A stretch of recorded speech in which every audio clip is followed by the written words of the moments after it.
This question is about Anahata Chakra. Anahata means that which cannot be created and is associated with unconditional love. The Anahata Chakra is blocked by attention need. When there is a constant need for attention and approval of others, our Anahata Chakra is blocked. We will constantly be craving for attention from others when we are not authentic about ourselves. The Anahata Chakra flowers when we express selfless love without expecting anything in return. Here we have a verse from Kathopanishad which goes as, when all the knots of the Hridaya Granthi are cut down, mortal becomes an immortal and attains Brahman there. There are 101 nadis which emerge from Hridaya heart. One nadi goes out piercing the head. Going up through that, one attains immortality. The others serve for departing in different ways.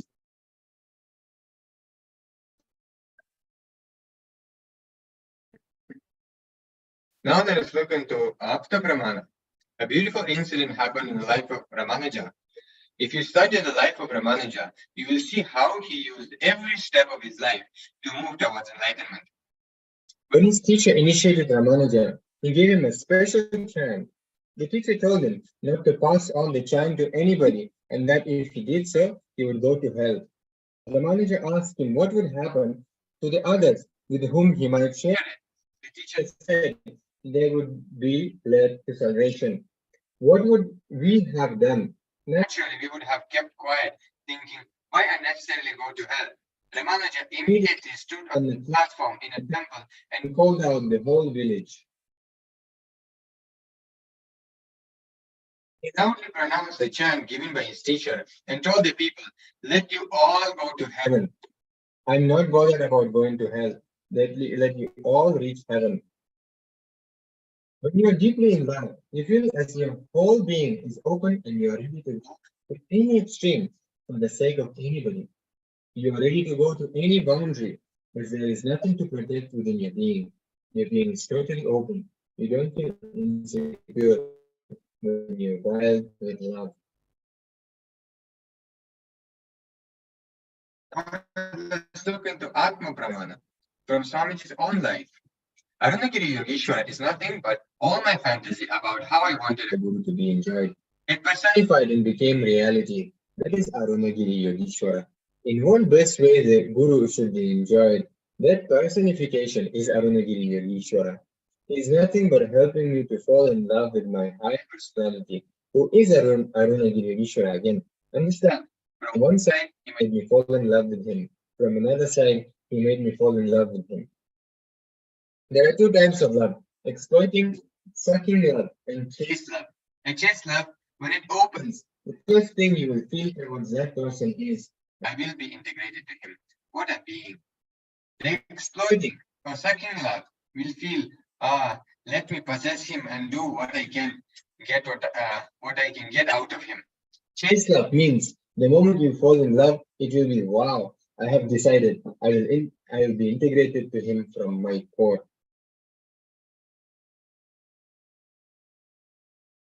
That is the first decision I took when I had darshan of Arunagiri Yogeshwara. Wow! Of course, I did not measure or defend him. I knew that he was something that more than what I expected as possibility, or whatever I knew as possibility. The moment I understood that, first thing that came to me was, I will be integrated with him. Integrity is nothing but falling in love with the higher personality in you, the higher side of you. It is romance with the higher side of you, with the higher possibility of you. I saw Arunagiri Yogeshwara as my higher possibility, my higher personality. When I fell in love with him, when I decided to be integrated to him, it just became a flowering in me.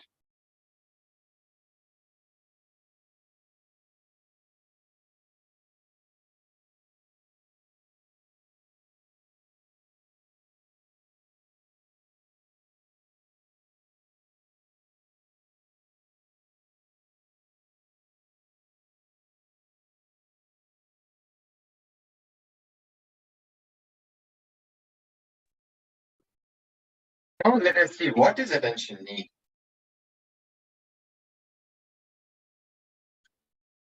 When we seek attention, when we need something, that something is not love. It is attention. Understand, we don't need love. We are love ourselves. So when we say that we need love, when we say that we need to be loved, we are really in need of attention, not love.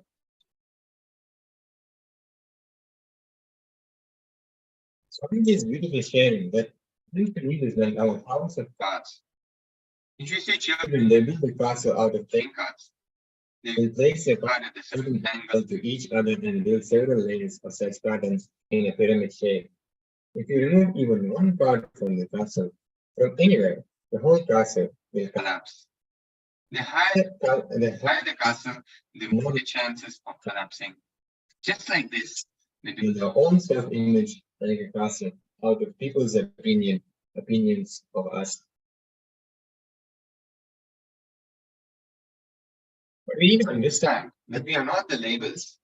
We move around collecting all these labels, but we don't know that we are not the labels, but the stuff inside the parcel.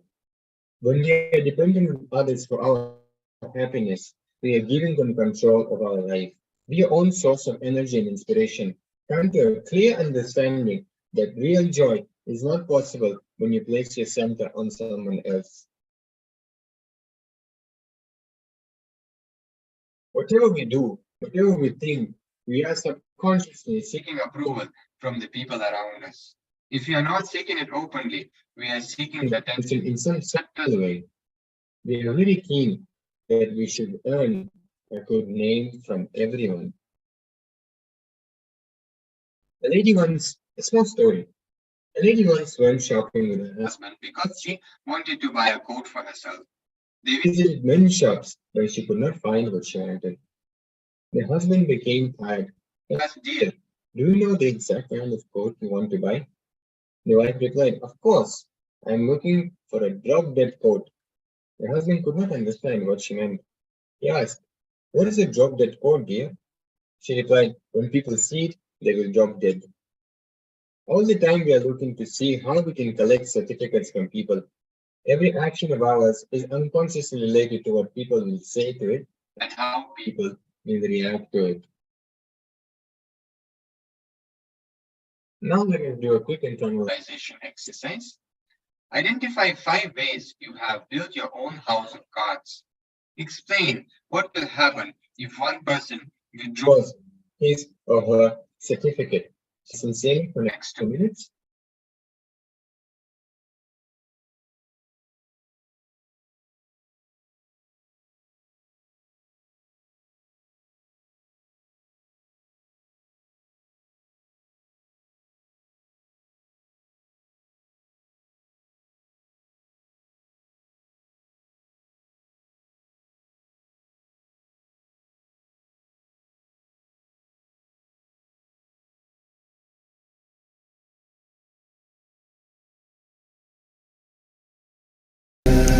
Paramashivoham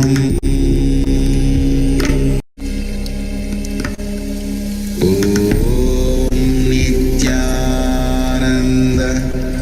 Paramashivoham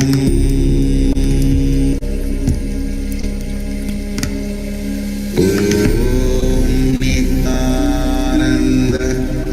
Paramashivoham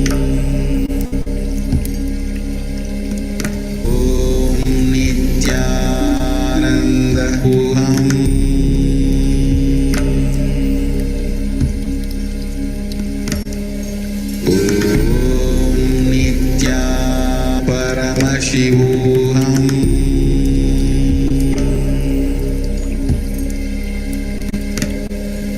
Nithyananda Paramashivam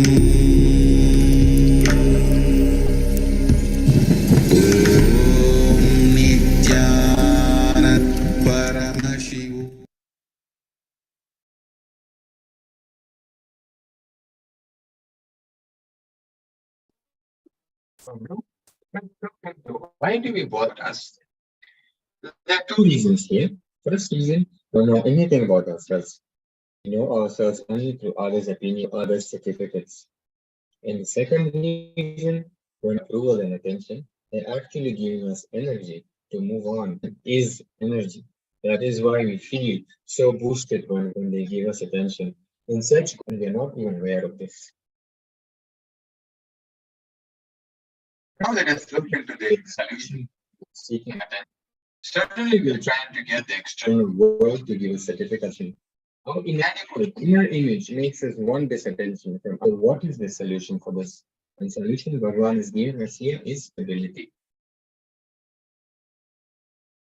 always demands your expansion because expansion is a natural Of life.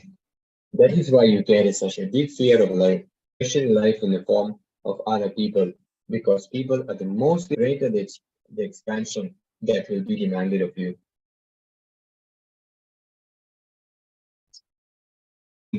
weak, tired, and powerless. The first thing you should is this. Immediately take on 10 responsibilities. Then within an impossible short time, space so powerfully with that Commitment. there will be weakness and tiredness to grow inside you. Now let us look into what is responsibility. So beautifully That it is living and responding, understanding that you are the source of, and therefore you are responsible for all happenings in and around you. This understanding gives you tremendous control over your own life, makes you a leader, and gives you the power to be a positive influence in the life of others. Now let us look into reason versus responsibility. When we hear about taking responsibility for everything, the biggest question we have in our mind is, how can I be responsible for everything happening around me? I understand that I can be held responsible for what is happening inside me. How can I be held responsible for what is happening outside me? For example, if an accident happens in my life, how can I be responsible? If everybody asks this question, listen, there is an important difference between being the cause of something and being responsible for it. Sometimes you may not be the reason for certain happenings, but if it is affecting your life, you are responsible for it. For example, you may not be a cause of political corruption in your country, but as a citizen of the country, you are responsible for it. We need to know that unless we take responsibility, you are neither going to the situation, nor are you going to expand your inner space. It leads you to the leadership consciousness. As long as you feel responsible only for your family, you remain as the head of just your family. When you feel responsible for the community, you become a leader of the community. As your feeling of responsibility expands, your leadership quality also expands. The decision to feel responsible for the whole cosmos is enlightenment. Feeling responsible for the whole and declaring to live by your feeling is a responsible declaration, known in Hindu spiritual practice as Nithyananda. Responsible declaration allows the power of feeling in you.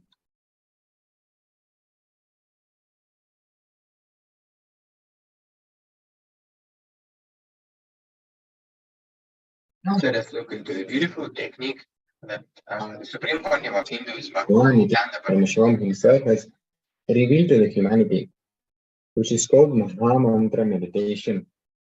Mahamantra opens the chakra. Anahata chakra can be opened by a technique known as or called as Mahamantra. Once this chakra opens, it can be kept active by taking up more and more responsibility. So Mahamantra meditation is a 30-minute meditation. The first step of the meditation is 20 minutes. And the Mahamantra makes your mind stira, which means firm. The mind is always oscillating between the thoughts. This meditation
Forgive me for the technical glitch.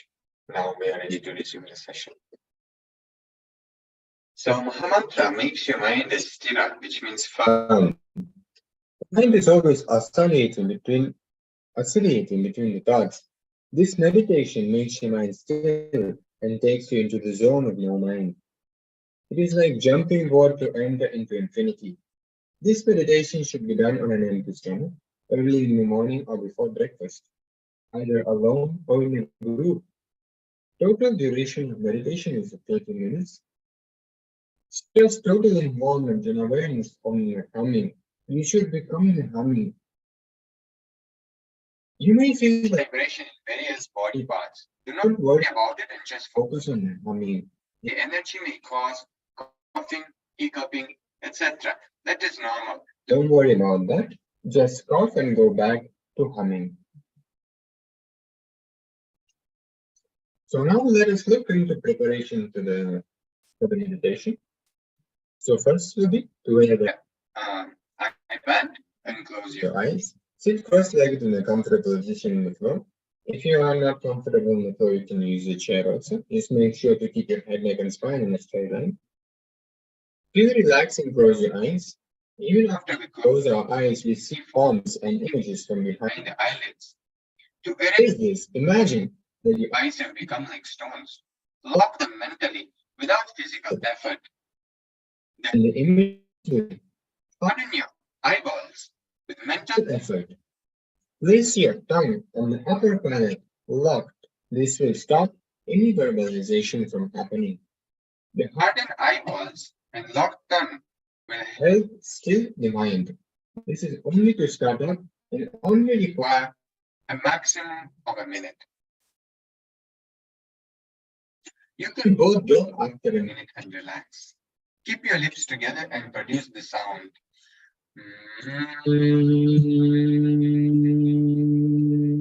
From inside. Not that it is not hum or home. It is simply keeping your lips together and producing. Your humming should be as lengthy as possible. As you hum, you will exhale. At the end of humming, let your body inhale naturally as it is necessary. Humming should start from the navel and be as deep as possible. It should be as loud as possible and as long as you can keep it while exhaling. Don't make an effort to take a deep breath. The body itself will take breaths when needed. Don't become tense. Just do it in a playful mode. And the last step of meditation, after 20 minutes of humming, you will be told to stop. This is a guided meditation, so not worry about the time and instructions. Also requesting everyone when you do the meditation, do not open your eyes throughout the meditation. Even when the humming is over, we will instruct you to stop the humming. After that, for 10 minutes, you will be sitting in the meditation. So please do not open your eyes at any point throughout this 30 minutes. After you go to stop, we'll tell you to remain silent, focus on the anahata, and stay still for 10 minutes in a smiling face and a blissful mood. During this time, the energy created by the 20 minutes of humming will enter all the corners of your being and cleanse it in totality. And during this last step of meditation, if any thoughts come, let it come. Simply watch your mind and don't resist any thought. Thoughts will definitely rise. Just watch them, witness them and ignore them. Do not follow them and create more thoughts. Do not try to suppress them as well. It's not going to work. Thoughts are like ripples created in a pool of water.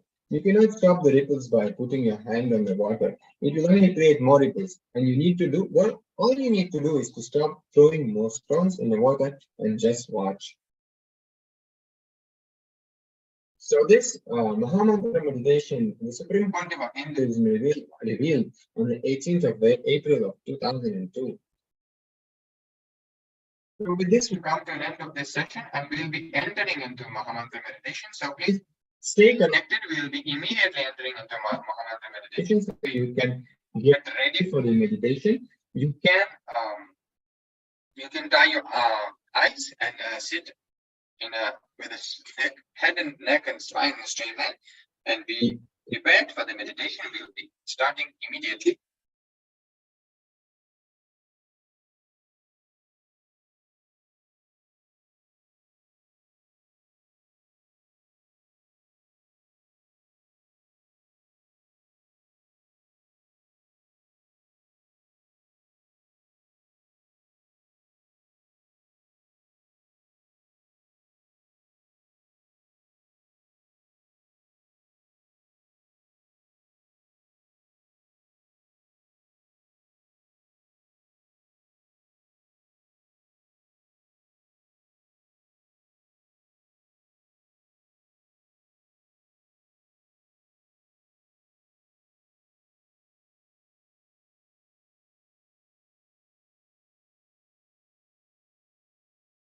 You may start humming now.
Take your awareness to the Anahata Chakra and relax into it with a blissful mood.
Shanti, Shanti, Shanti.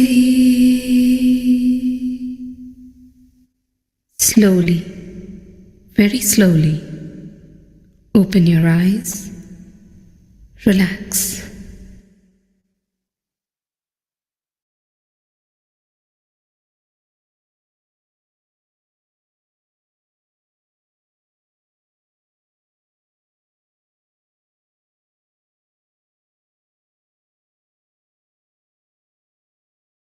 Yes.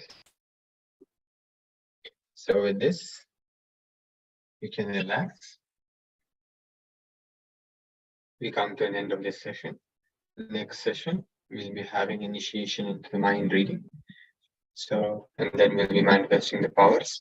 So let us conclude this session with Purna Mantra. So let us sit straight with the neck, head, neck, and spine in a straight line, connecting to Swamiji and Thale. Om Purnamadah Purnamidam Purnat Purnamadachyate Purnasya Purnamadaya Purnamevavashishyate Om Shanti Shanti Shanti Hari Om Tat Sat Sarvam Bhagavat Shri Nithyananda Paramashivoham Padukarpanamastu Om Nithyanandam. Please stay connected. We'll be starting the next session immediately.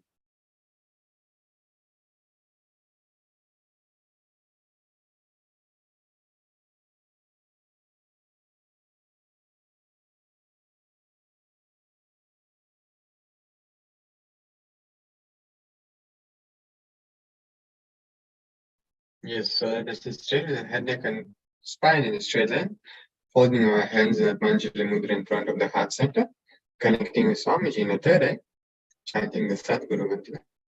Nithyanandam Paramashivoham Level Dvandvatitam Gaganasadrisham Atmamasya Ekam Nityam Vimalanatam Sarvadi Sakshibhutam Bhavagadam Tripularahitam Sadgurum Tam Namami. Yes. So before we move into conversation, the security measures from KAILASA's National Security Agency that no photo, audio, video recording is allowed throughout the sessions. Please be on mute throughout the session, and if you need to step out in an unavoidable situation, please inform the digital security officer or concerned acharya. So with this, let us begin the power manifestation. And before the power manifestation, we'll actually have an initiation into the mind reading. So let us begin the initiation. You can sit straight with the head, neck, and spine in a straight line. Connecting with Swamiji, you can also start chanting Mahavashya. So we'll be beginning the initiation now.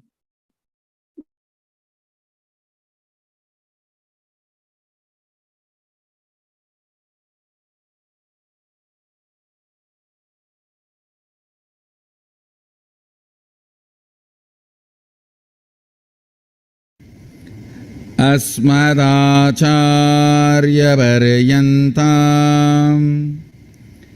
वन्दे गुरुपरम्पराम्.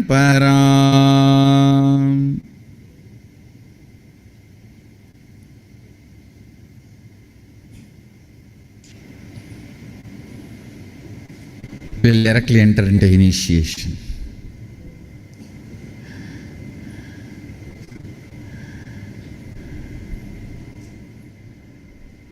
Today I am going to initiate you all intensely on reading your own mind and others' mind. Why, tomorrow I am going to add this initiation into remote healing and third eye power. So, from tomorrow, not only you are physical doctor, psychological doctor also.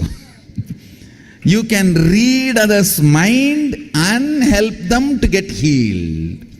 For that, the preparatory initiation I will have to do today is ability to read your own mind and others' mind. Understand? The knack is unclutching. Unclutching makes you manifest the power to read your own mind and others' mind. Yes. Now, let's enter into initiation.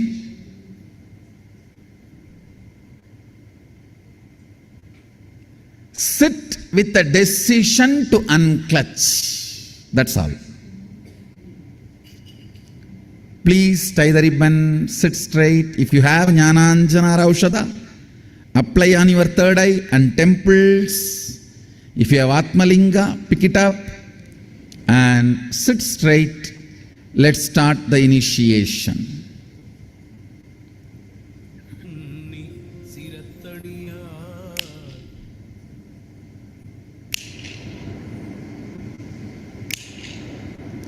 Om Nithyananda Mahasadaशिवोहम Om Nithyananda Mahasadaशिवोहम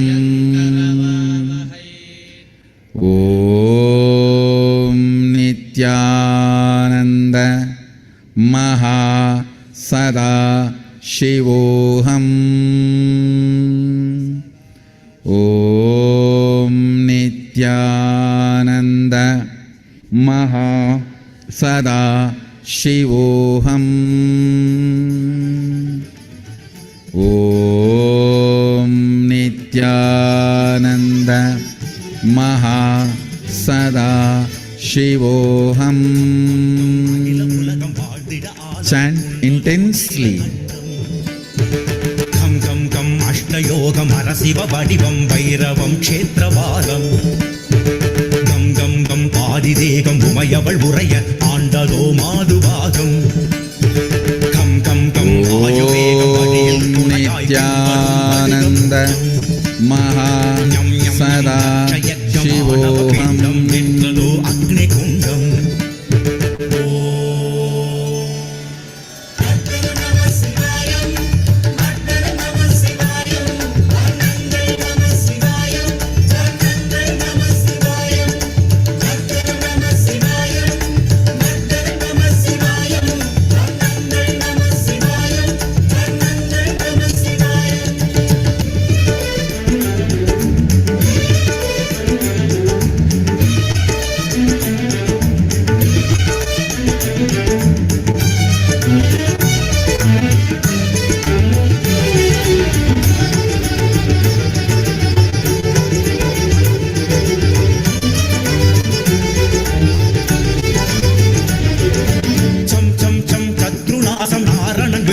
தந்ததோ சக்கரதானம் சம் சம் சம் வானவாசம் அர்ஜுனன் தவமாய் கண்டதோ கிராதவேடம் சம் சம் சம் காமபீஜம் காய்ந்திட விழியால் பூத்த காமாரி வேஷம் சம் சம் சம் ஜனகராஜம் சூலது ஏந்தி கொன்றதோ அசுரதேகம் நம் நம் நம் சாமகானம் பாடிய Ravanan பார்த்ததோ ஏகலிங்கம். Om Nithyananda Mahasadaशिवोहam Om Nithyananda Mahasadaशिवोहam Om Nithyananda Mahasadaशिवोहam tam tam swaminatha Nithyananda Mahasadaशिवोहam tam tam tam Om Nithyananda Mahasadaशिवोहam Om Nithyananda Mahasadaशिवोहam Om Nithyananda Mahasadaशिवोहam Om Nithyananda Mahasadaशिवोहam Om Nithyananda Mahasadaशिवोऽहम् Om Nithyananda Mahasadaशिवोऽहम् பரமனை உலகாய் கண்டதோ விக்னராஜம் Om Nithyananda Mahasadaशिवोऽहम् நீரும் வாதனம் ஓடி தீர்த்ததோ Om Nithyananda வேதிகை Mahasadaशिवोऽहम् மம் அர்த்தஜாமம் காட்டிகையோடும் ஆடும் வேலாடி ஆனந்த மகா Om Nithyananda Mahasadaशिवोऽहम् Om Nithyananda Mahasadaशिवोऽहम् Om Nithyananda Mahasadaशिवोऽहम्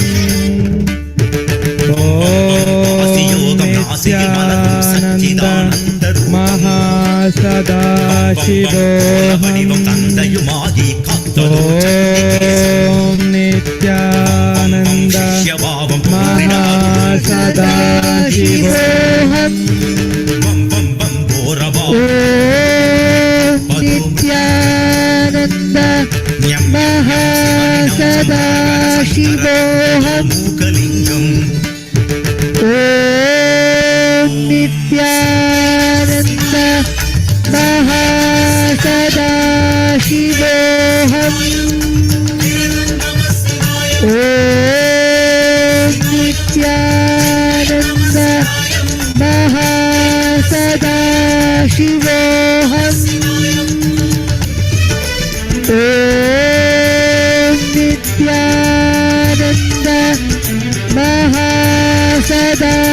Mahasadaशिवोऽहम्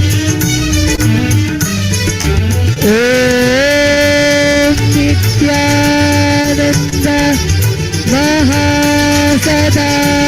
Mahasadaशिवोऽहम् யம் யம் யம் Om Nithyananda Mahasadaशिवोऽहम् தியாகராஜம் யம் Om Nithyananda Mahasadaशिवोऽहम् கருடாந்திகம் Om Nithyananda Mahasadaशिवोऽहम् Om Nithyananda Mahasadaशिवोऽहम् Om Nithyananda Mahasadaशिवोऽहम् Om Nithyananda Mahasadaशिवोऽहम् தருவதோ சுந்தரேசம் Om Nithyananda Mahasadaशिवोऽहम् மசுரங்கள் அழிய கண்டதோ அஸ்வரோ Om Nithyananda தீர்த்ததோ Mahasadaशिवोऽहम् ஓரம் அன்றி பொங்கு அணிவதோ Om Nithyananda Mahasadaशिवोऽहम् Om Nithyananda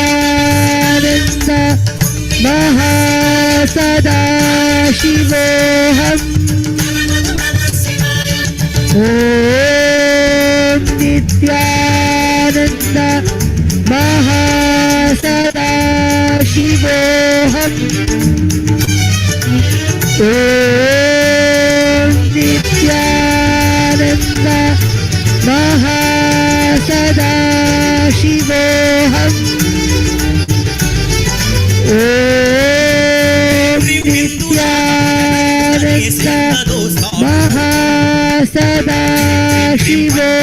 அடைக்கிடும் வண்ணம் பிரிந்ததோ சக்தி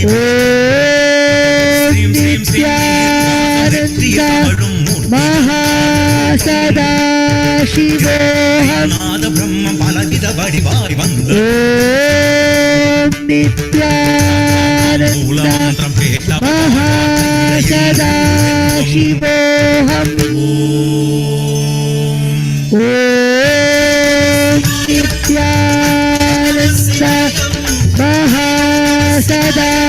Paramashivoham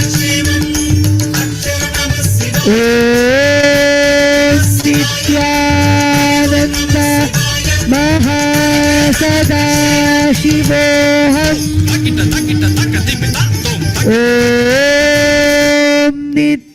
Nithyananda Mahasadaशिवोहम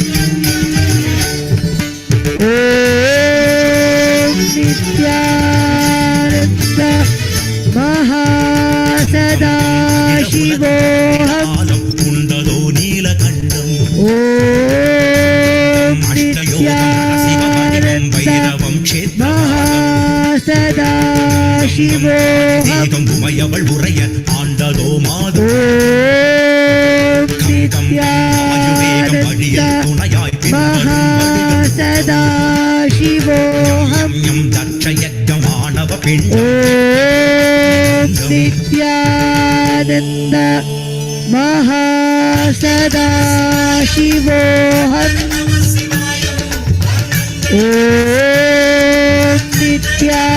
Nithyananda Mahasadaशिवोहam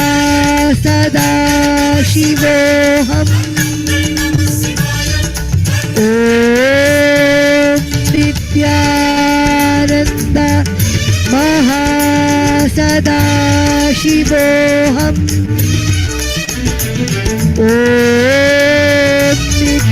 Nithyananda Mahasadaशिवोहam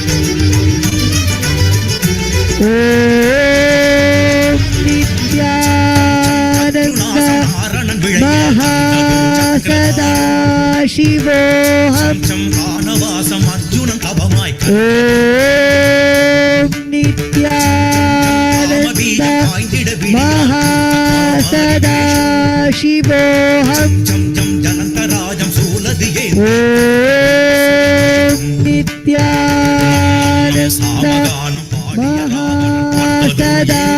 Mahasadaशिवोहam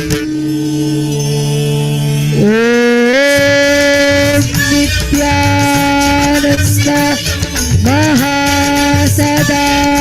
Mahasadaशिवोहam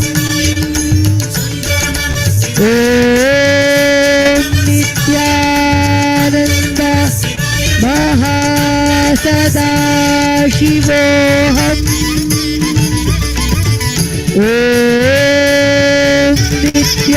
Nithyananda Mahasadaशिवोहam Swaminatham பார்வதியுடனே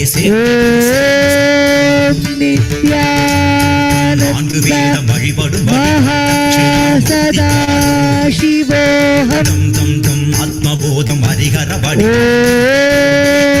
Nithyananda ஹரஹரே Mahasadaशिवोहam யம் யம் யம் நம சிவாய Nithyananda Mahasadaशिवोहam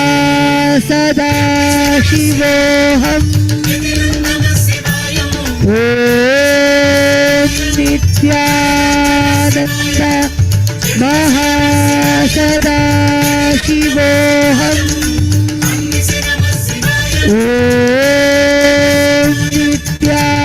Nithyananda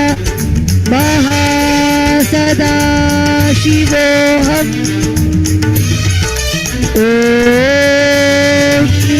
Nithyananda Mahasadaशिवोहam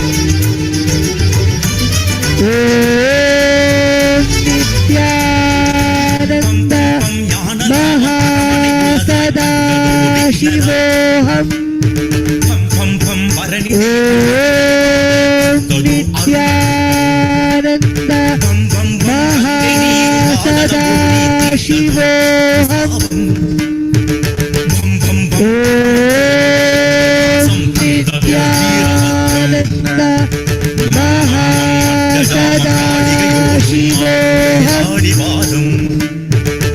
ॐ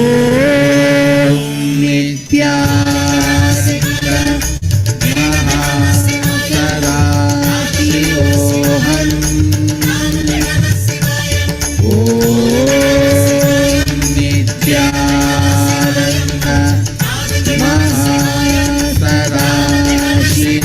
महासदाशिवोऽहम् ॐ नित्यानन्द महासदाशिवोऽहम् ॐ नित्यानन्द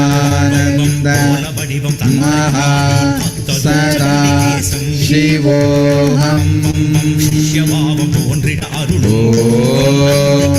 नित्यानन्द महासदाशिवोऽहम् शिवनिनं संहरकर शङ्कर नित्यानन्द महासदाशिवोऽहम् ॐ नित्यानन्द महासदाशिवोऽहम्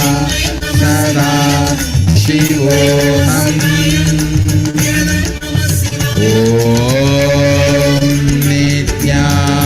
नित्यानन्द महासदाशिवोऽहम्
இல்லமெங்கும் திருமண யோகம் தருவதோ சுந்தரேசம் ஷம் ஷம் ஷம் உக்ரசிம்மம் தினமது தனிய கொண்டதோ சரவரூபம் ஷம் ஷம் ஷம் அண்டமெங்கும் அசுரர்கள் அழிய கண்டதோ அஸ்வரூபம் ஷம் ஷம் ஷம் ஆமை வடிவம் கொண்டவன் கோபம் தீர்த்ததோ கூர்மநாசம் யம் யம் யம் தடையின் ஓரம் அன்றியின் கொம்பு அணிவதோ சட்டநாதம்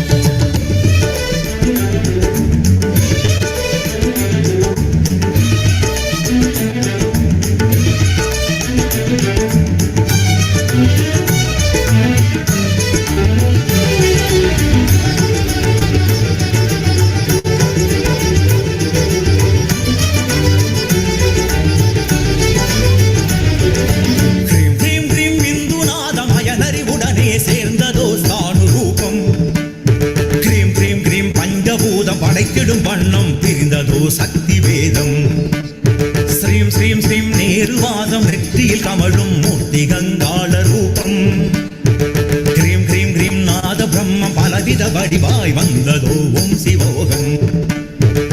ஆம் ஆம் ஆம் மூல மந்திரம் கேட்டவர் வாழ்வார் கையிலையில் 100 ஜென்மம்.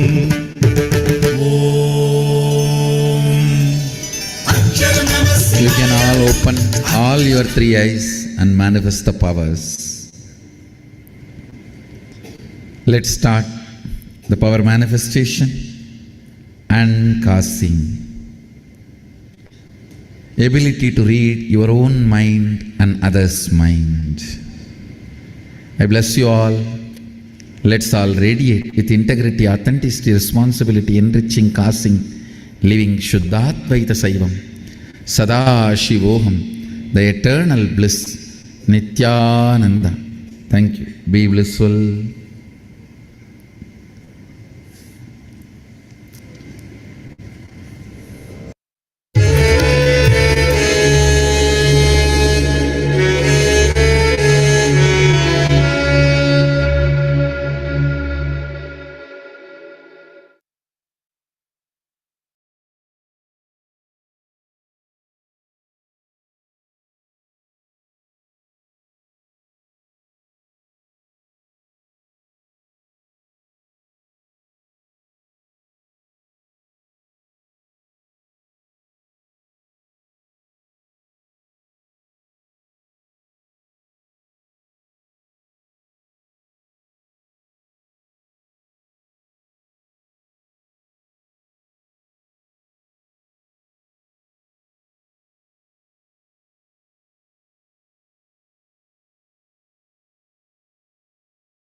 Yes. So now we'll start with the power manifestation.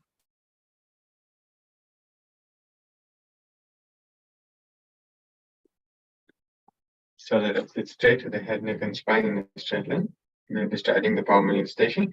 So we have power of third of mind reading, third current scanning.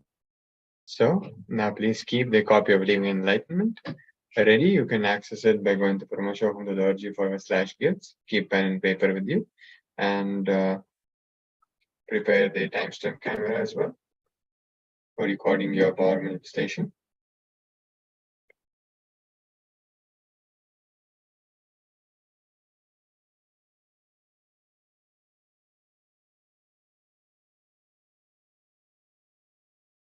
So we have a Shastra Pramana for the power of third current scanning, which goes as Sarvata Swasharirasya Dvadashante Manolayat Dridha Buddhir Dridhi Bhutam Tattva Lakshyam Pravartate, which translates as from all sides, take one Dvadashanta in your body, such as the center between your two eyebrows.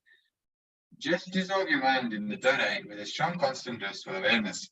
That person who does this is Dridha Buddhi, the one who is established in the firm strength of undivided awareness.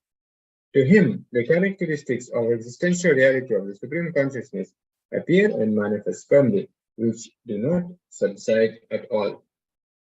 So this is from the Jnana Tantra, Sutra 50, Dharana 27. So we have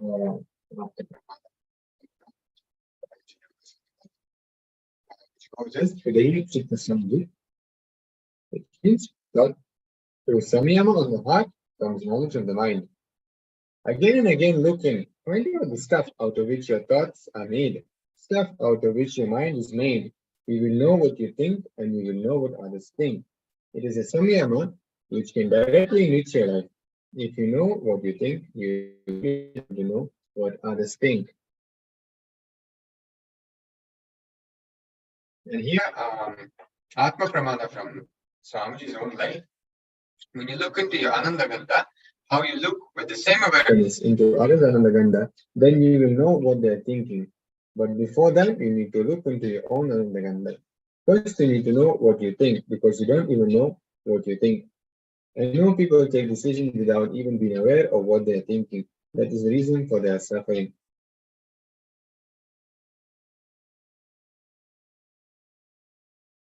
Will be my interesting power of current scanning. So keep the copy of Living Enlightenment ready. You'll be opening it at any page, so we can open this object through the book and opening at any page and reading whatever is revealed, customized for you. For manifesting this power, you'll be using that powerful permission. So first, turn on your video for the power manifestation. So first, you'll be reading your own thought current. So whatever Swamiji is revealing to you, in your own mind, you'll be connecting. You'll be connecting to Ananda Gandha and reading, looking into Ananda Gandha and reading the mind, your own mind, and turning down. So we can start. Let us start this part of the session.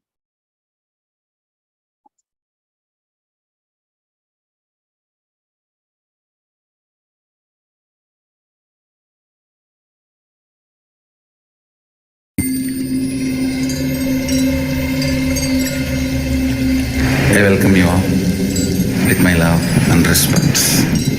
Let you all open all your three eyes. Om Nithyananda Paramashivoham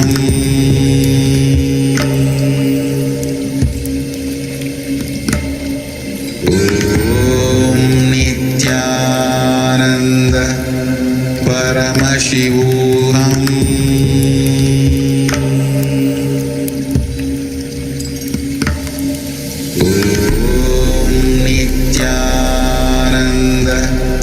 Paramashivoham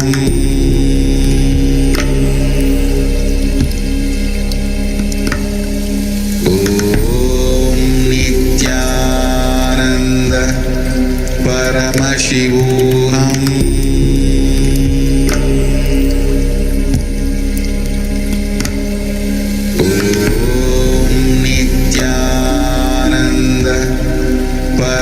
Paramashivoham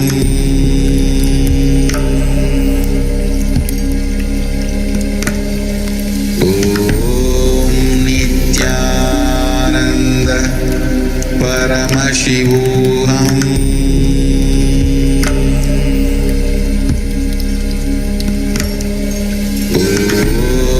Nithyananda Paramashivoham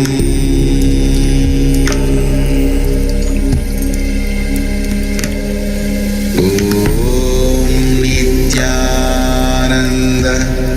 Paramashivoham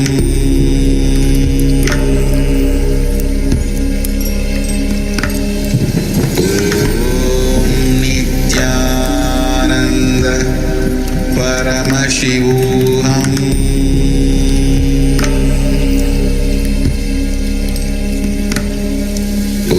Om Nithyananda Paramashivoham Om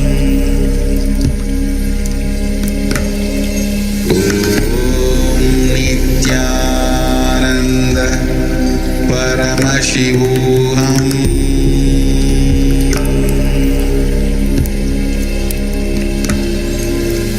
Om Nithyananda Paramashivoham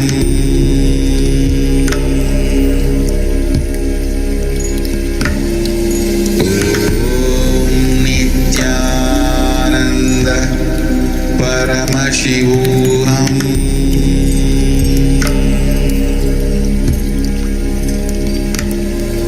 Om Nithyananda Paramashivoham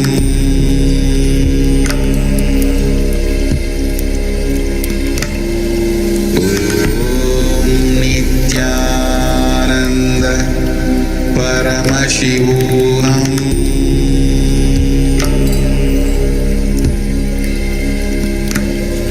Om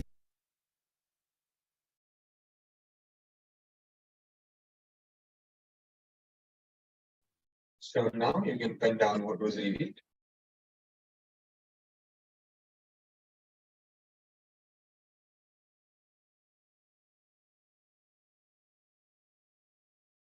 And you can stop your video recording and head to Swamiji's Facebook page. KAILASA Nithyananda Paramashivam. In the event section, you can post your experiences and the videos which you have recorded on your power manifestation. And with this, we come to the end of this session. So let us sit straight with the hand, neck, and back in a straight line, connecting with Swamiji in our third eye, holding our hands in front of the heart center in Anpanjali Mudra, and chanting the Purna mantra. Om Purnamada Purnamidam Purnat Purnamudachyate Purnasya Purnamadaya Purnamedavashyate Om Shanti Shanti Shanti Hari Om Tat Sat Sarvam Bhagavad Sri Nithyananda Paramashivoham Om Nithyanandam. So with this, we come to the end of the session. So then stay connected for the next session. We'll be starting immediately.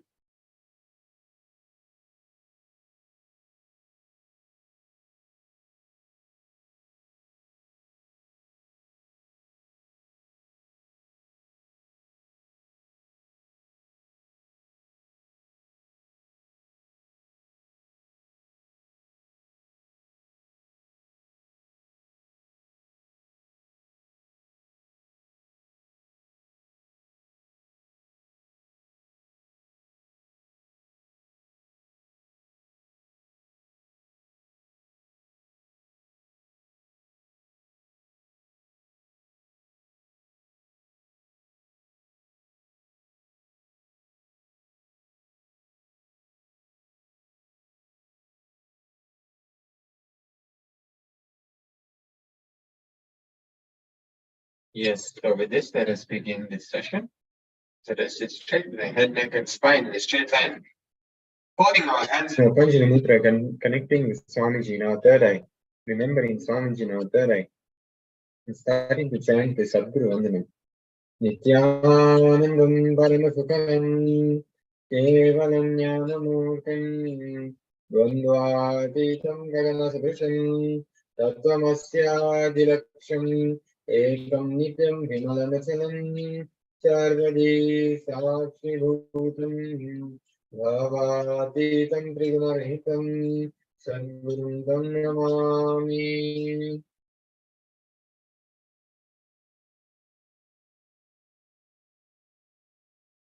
Yes. Before we enter the session, we'll quickly go through the security measures from KAILASA's National Security Agency. And they are that photography, video, and audio recording of any kind is Strictly prohibited during all sessions. Please be on mute, be on camera throughout the class.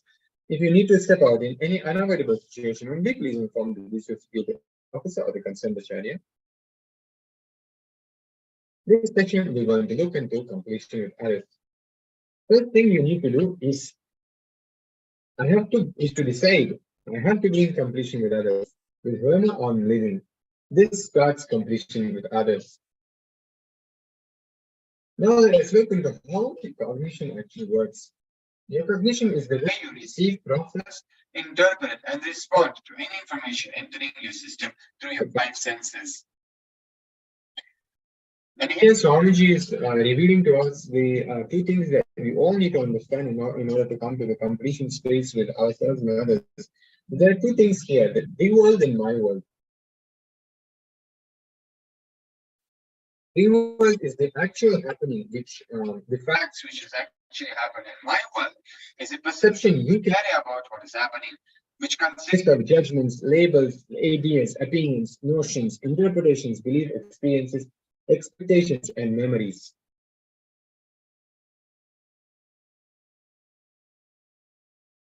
So the world is actual happening which is given by facts.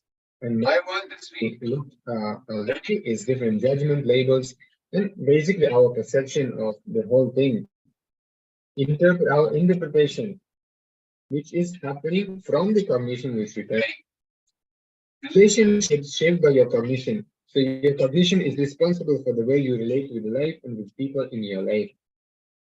Your cognition makes or breaks a relationship. So it is your cognition which you carry is responsible for creation and building of the relationship or the destruction of the relationship.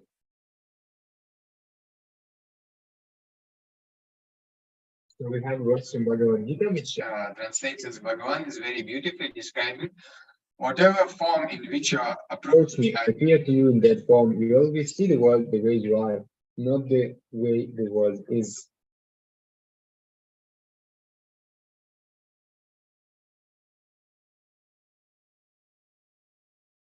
Swamiji, the Supreme Body of Hinduism, narrates himself the story which happened in his own life, a beautiful story through which he is teaching us how he's teaching us completion and how we don't need to build any incompletion or create any root patterns. So let us listen from the Supreme Pontiff himself.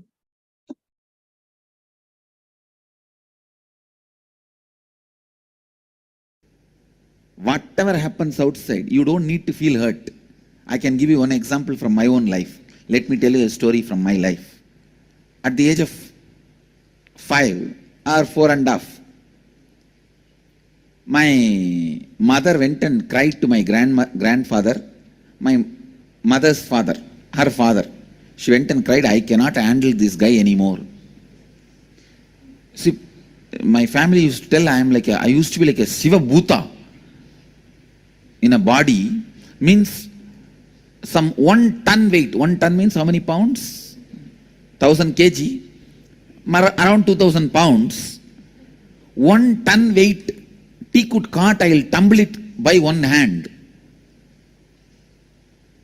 Not just the psychological strength I demonstrated, the physical strength I demonstrated.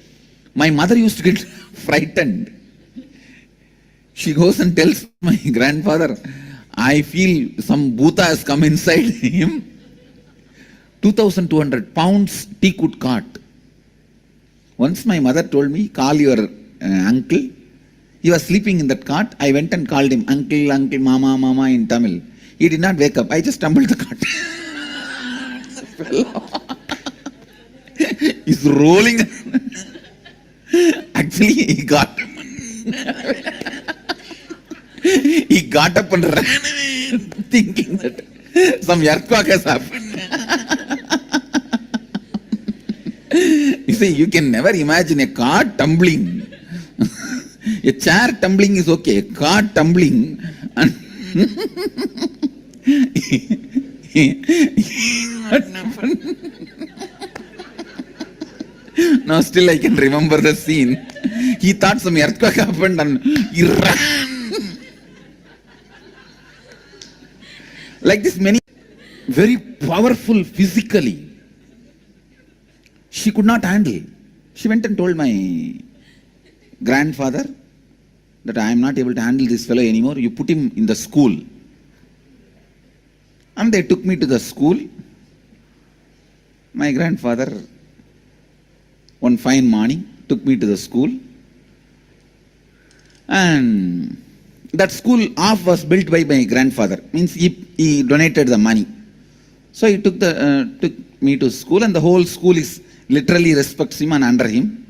In the front itself there will be a big stone wall. Money donated by my grandfather's name and all will be there. The stone plaque. So he walked into the school and told the school, admit this fellow.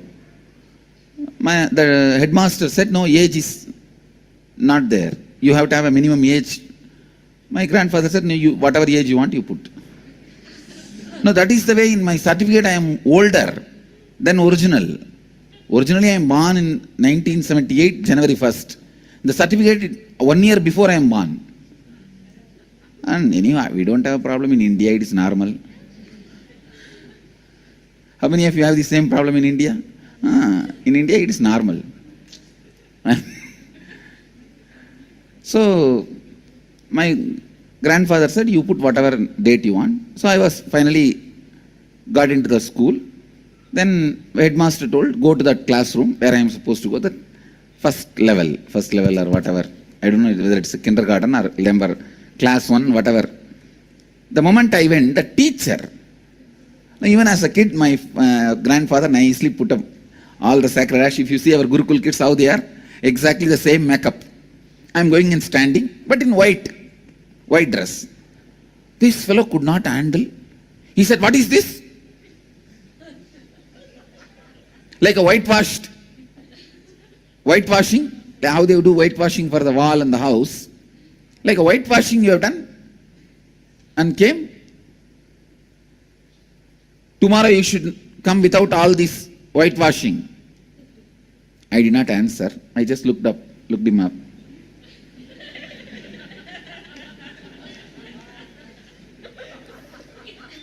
Just by my look, I killed him. This exactly. I put my hand, both the hands like this. And went away. I just walked out. Went away. Next day again my grandfather brings me and puts me in the school with all the same full makeup. My makeup. And cosmetics. My grandfather is very orthodox, Shaivite family. He brought me up with so much of orthodoxy, and even after all my enlightenment, incarnation, still my personal life is a highly orthodox life. Still I will keep up all the traditional orthodoxy. Anything which I touch before taking bath, I will not touch after taking bath. Whether it is a cot or bed or cloth, anything, I'll sprinkle water on all of them. If I have to touch them again, by mistake, if that touches my body, I'll again go and take bath once more and come back. Any of you South Indian Brahmin family? So then whatever I am saying, you will all know. Your grandmother would have lived. I don't think you guys are living like that. Your grandmother would have lived, your grandfather would have lived all this. But still in my personal life, I keep all this. And Manu is the definer of orthodoxy. How many times you have to brush, how many times you have to wash. I'll do exactly everything literally. Literally I will do all that. Anyhow, So second day I went to the school, again with that whole makeup. I am giving you a little background introduction so that you understand the whole situation. Again, this teacher got completely shaken. Because I didn't care. I just, second day with the full makeup I am coming, he called me, "Hey, I told you not to come with this whitewash. Again you came?" Me same response.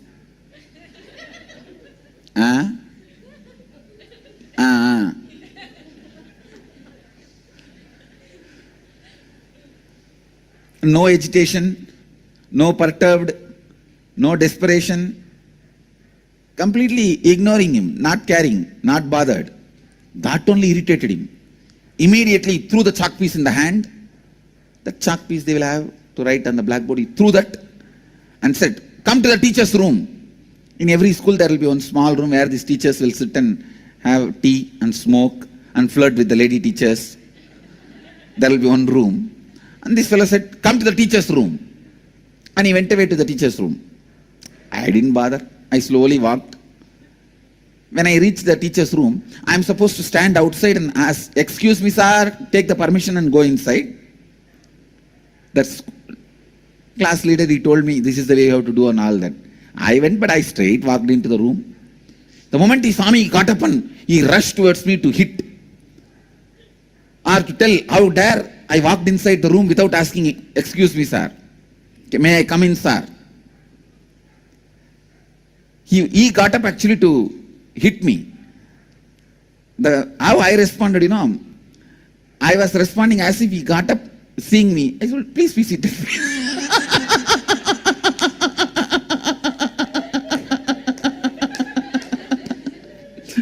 உட்காருங்க.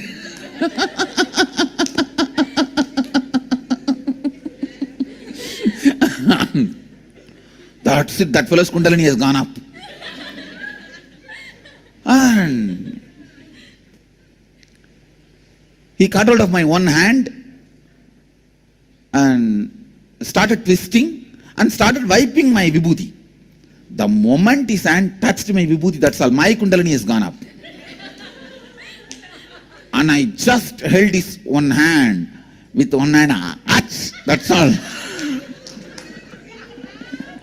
At least my 10 teeth has gone into his hands. And he is screaming, "Hey, leave me! Hey, leave me! Hey, leave me!" And real bite. Not ordinary, real bite. And it took at least 2-3 minutes for him to get released. I bit him in the right hand. And nicely. And finally when he released his hand, he saw it's bleeding. And all 5-6 teeth mark. And I was nicely wiping my mouth and cleaning with my hand key.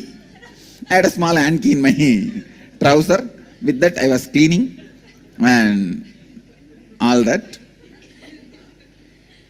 And this fellow started screaming, "Hey, I will go and tell the headmaster and throw you out of the school." I just looked up and told him, if you go, in Tamil I said, "Vadiyar headmaster போய் சொன்னா உன் மானம் தான் போகும், ஒரு சின்ன பையன் உனக்கு கடிச்சு வச்சிட்டான்னு." I told him, if you go and tell the headmaster, it is only shame on you, because a small kid has bitten you.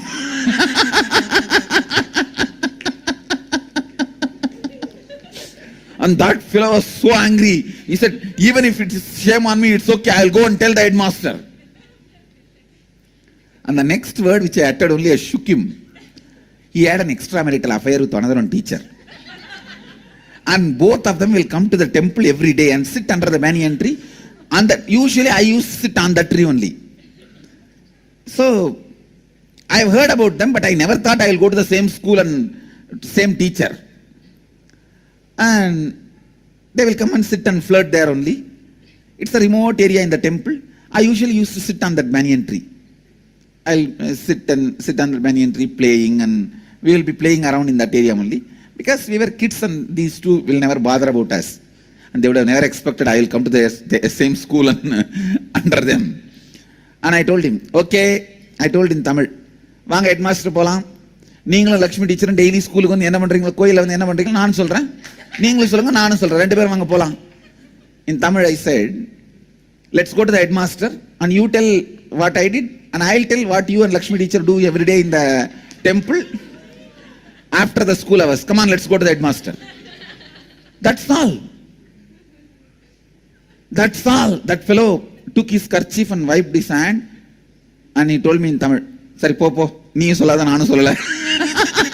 Means, all right, go. You also don't tell, I also won't tell.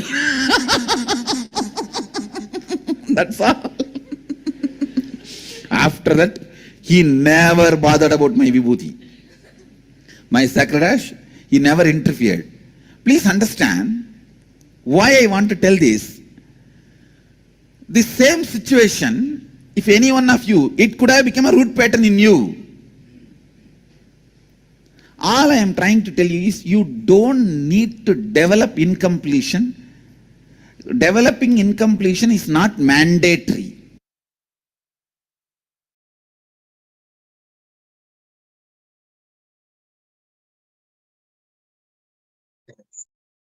Swamiji beautifully shared from his own life how we actually, for any normal human being, this incident could have become a root pattern. But him leaving this as an example shows us the possibility that we do not even need to develop the root patterns in us or any other patterns itself.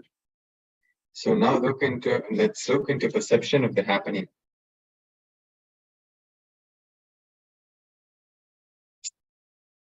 A small story. An old man went to a nearby village and was coming back to his home. From a distance, he saw that his house is on fire. That's all. He literally started boiling and burning, rolling on the ground and crying. One of his sons came to him and said, "Why are you crying, father?"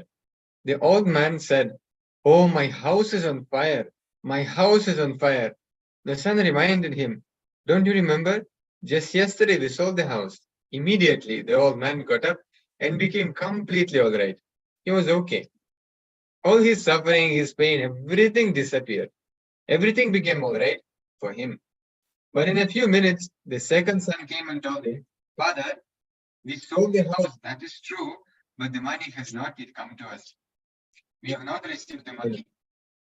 Immediately, the old man started rolling on the ground and crying, "Oh, my house is on fire, my house is on fire, my house is on fire." See, it was the same house burning. For a few minutes, it was suffering for the person. The next few minutes, it was not suffering for the same person. Then again, it was suffering. So it is nothing but his perception, how his patterns cognize the happening.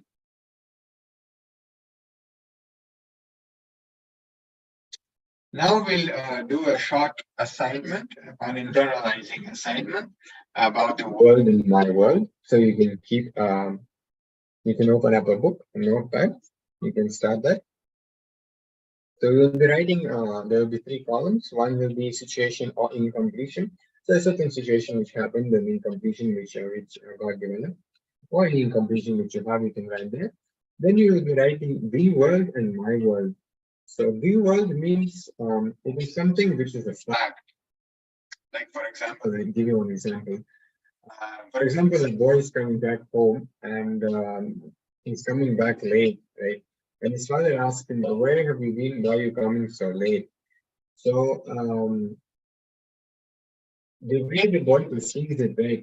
He thinks that his father starts scolding him or questioning him or something like that, right? So, or shouting at him. So him thinking that his father is shouting at him or scolding him or questioning him is his perception. It is my world. But actually happening the world is when he came back home late, his father asked him why he came back home. So father just inquired into why he came home because he just wanted to know where he was. So this is this example you can understand what is the world in my world. So now let us do take 5 minutes for this exercise.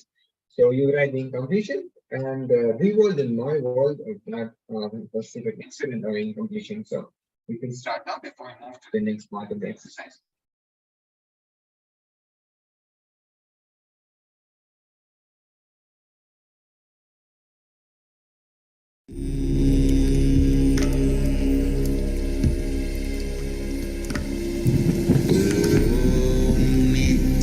Nithyananda Paramashivoham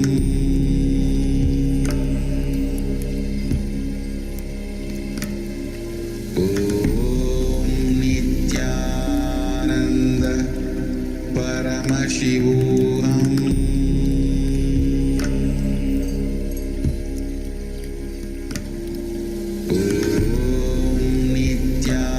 Nithyananda Paramashivoham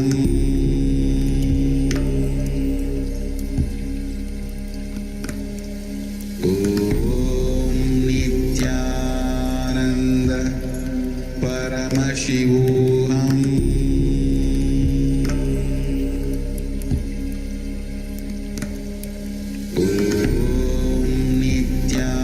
Nithyananda Paramashivoham Nithyananda Paramashivoham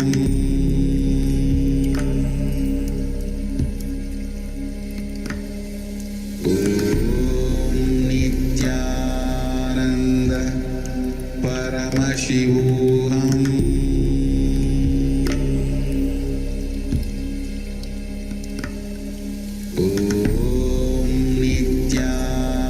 Nithyananda Paramashivoham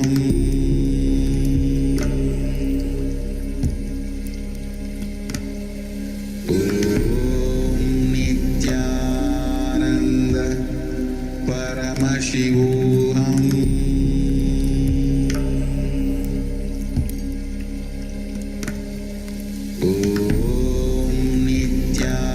Nithyananda Paramashivoham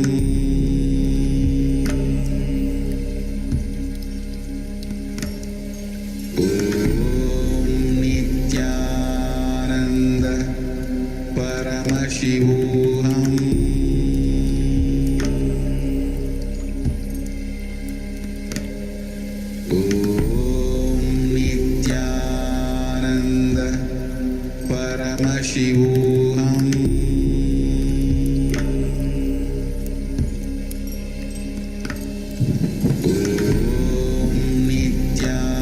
Nithyananda Paramashivoham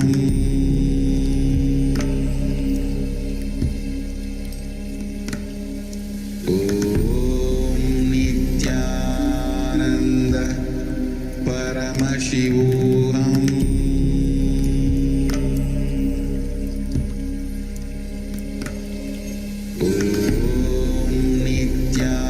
Nithyananda Paramashivoham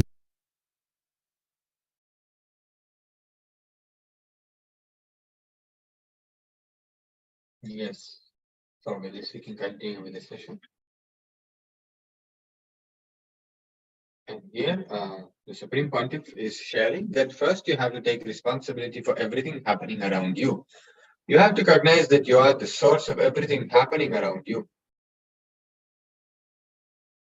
Completion with others is not saying I'm sorry. It is not apologizing. It is not about being wrong or right.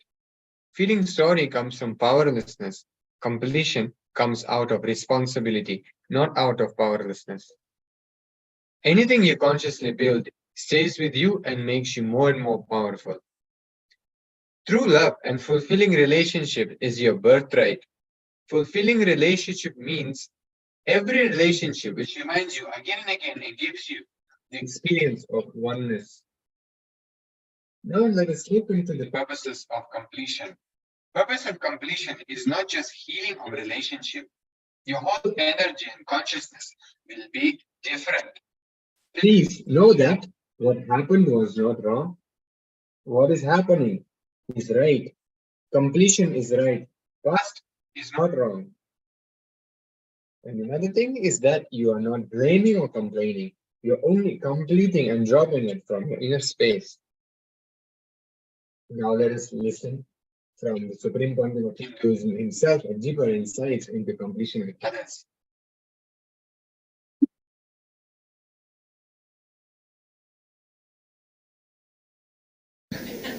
Now, I want you to understand, unless you decide, repairing cannot be done.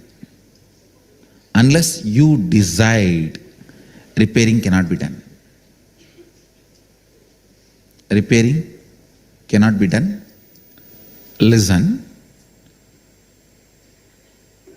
Today we start completing with others. Others means not just only your father, mother, husband, wife, brother, sister. The human beings around you. We will start the completion with everything with which you are living. Your wealth, your health, your bag, your seat, your pets, your car, your house. Please understand, all these are living part of your life. They may be dead objects, but they are living part of your life. See, a house may be a dead object, but it is a living part of your life. How many of you understand what I am saying? It's a very important component of your life.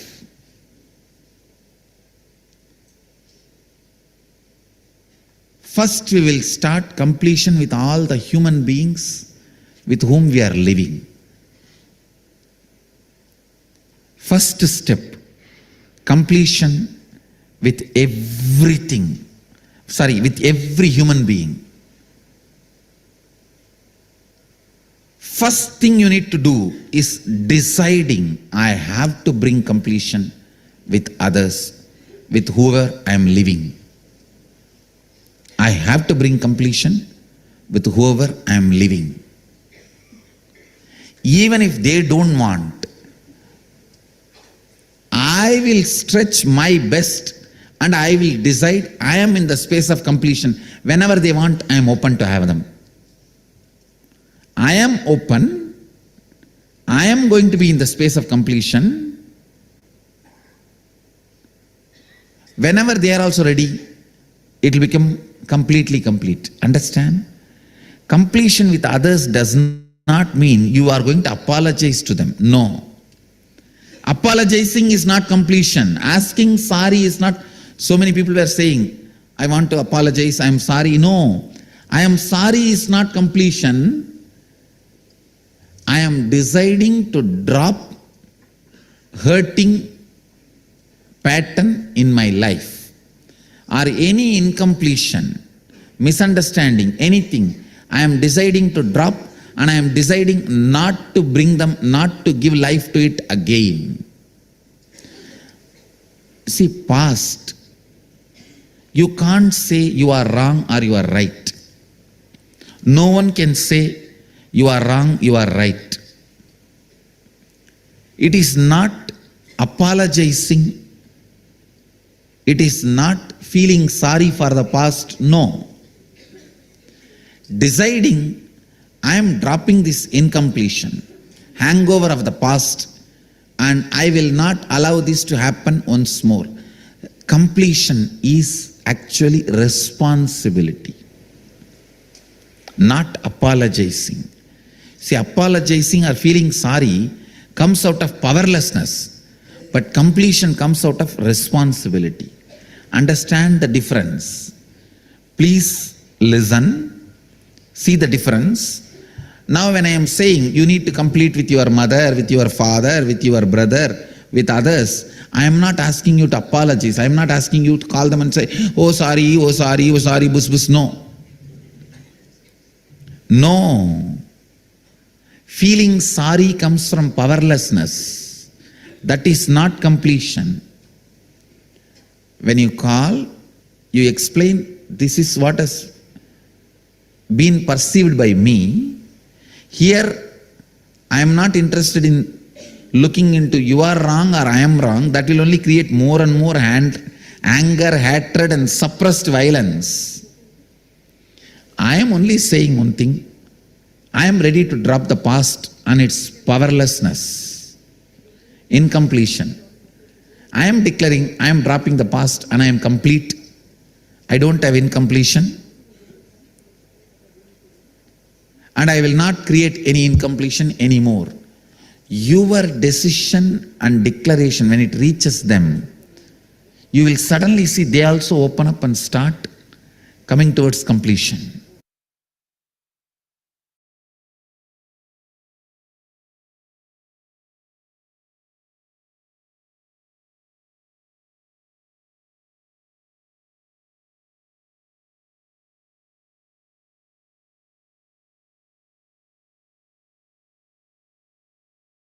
So now we'll be moving into the completion process. So there are two steps in completion with others. Step one is invoking the relationship in Swamiji's Atmamurti and completing with them. So if you have Swamiji's Atmamurti, you can use that. If you happen not to have that Atmamurti, you can use any photo of Swamiji, printed photo of Swamiji, or even digital photo of Swamiji also you can use, because Swamiji is alive in all of them through his Divya Sharira, the divine body. So you can definitely use that as well. So you'll be invoking that relationship. So verbally talk, not mentally. So do not talk just inside. Talk verbally, verbalize whatever you're speaking. Completion is not saying sorry or asking for apology. Making people whom you are speaking to understand there is no more incompletion between you and them. I'm not carrying anything inside me against you. So completion is all about making other person understand that you're not carrying anything against them. Step number 2, completion with the mirror. So we'll be invoking the other person in the mirror and doing the completion. So do it at least twice, to catch the technique, to catch the experience and the completion. Do it at least twice. Completion is the other person understanding that I am not killing anything inside against you. So Bhagavan is continuously emphasizing on this, on understanding.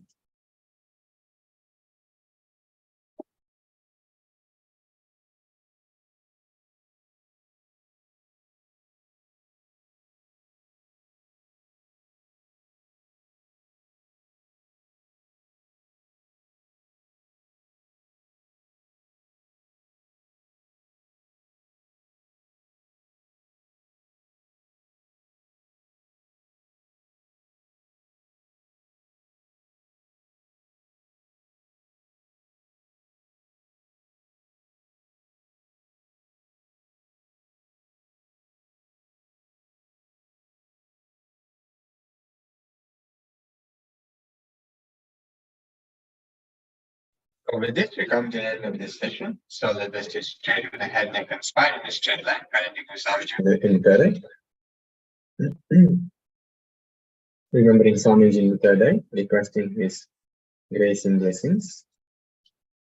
Om Purnamada Purnamidam Purnat Purnamadachyate Purnasya Purnamadaya Purnamevavashishyate Om Shanti Shanti Shanti Hari Om Tat Sat Sarvam Bhagavat Shri Nithyananda Paramashivoham Level Om Nithyananda. Yes. So please stay back. We'll be starting the next session in a few minutes. We'll be having a completion process. So get yourself ready for the completion process and stay connected. We'll just be resuming in a few minutes.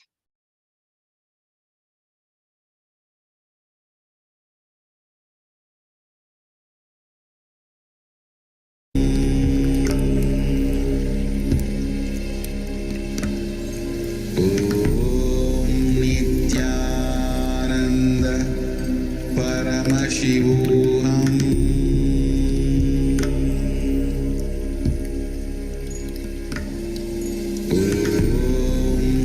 Nithyananda Paramashivoham